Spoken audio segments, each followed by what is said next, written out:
प्रायोगिक ज्यामिति अर्थात प्रैक्टिकल ज्योमेट्री। यहाँ प्रायोगिक ज्यामिति में हम अलग अलग आकृतियों की रचना को देखेंगे। सबसे पहले हम सीखेंगे कि किस प्रकार से एक दी गई रेखा के समांतर रेखा खींची जाती है।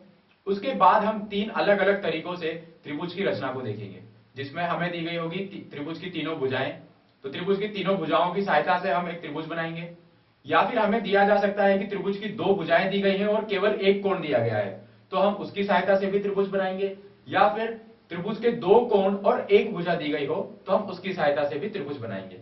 सबसे पहले हम देखते हैं कि किसी दी गई रेखा के समांतर रेखा किस प्रकार से बनाई जाती है।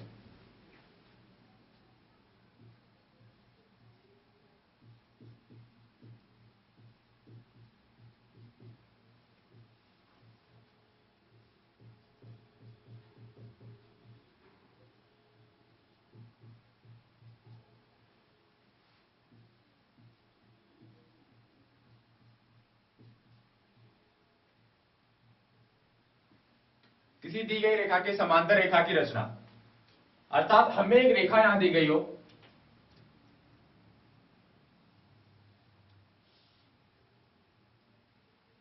ये एक रेखा हमें दी गई है और हमें कहा गया है कि इस रेखा के समांतर एक रेखा बनाइए। हम मानते हैं कि इस रेखा का नाम है ए बी और इस रेखा के समांतर एक रेखा यहां किसी बिंदु, इस बिंदु पर हमें बनानी है। इसके लिए हम क्या करेंगे, हम इसका एक कच्चा चित्र बनाते हैं।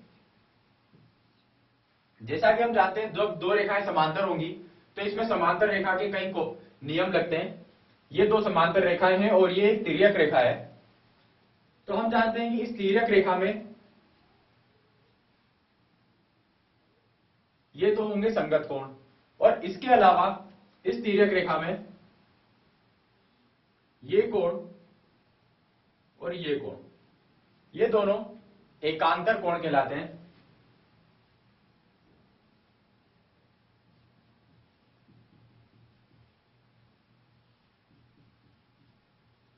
ये दोनों एकांतर कोण कहलाते हैं और हम जानते हैं कि एकांतर कोण बराबर होते हैं।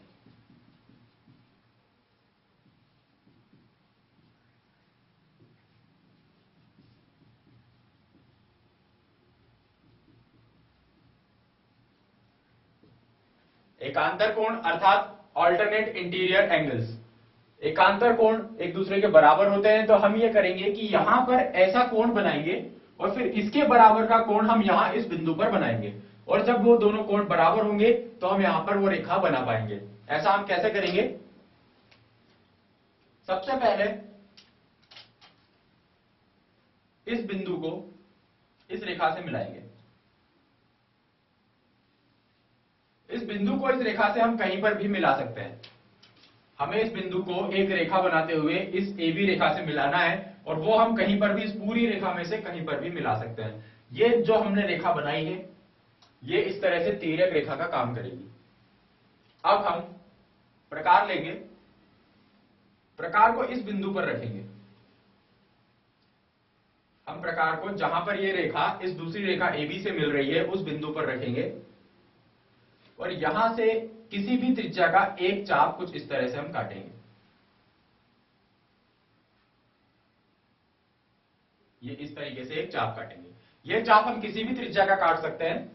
तो आप यहां पर प्रकार रखेंगे और आपने ये एक चाप यहां पर काटा और अब हम प्रकार को उतना ही खुला रखेंगे। इस प्रकार की जो त्रिज्या है यानी कि जितना खुला हुआ है इसे बदलेंगे नहीं।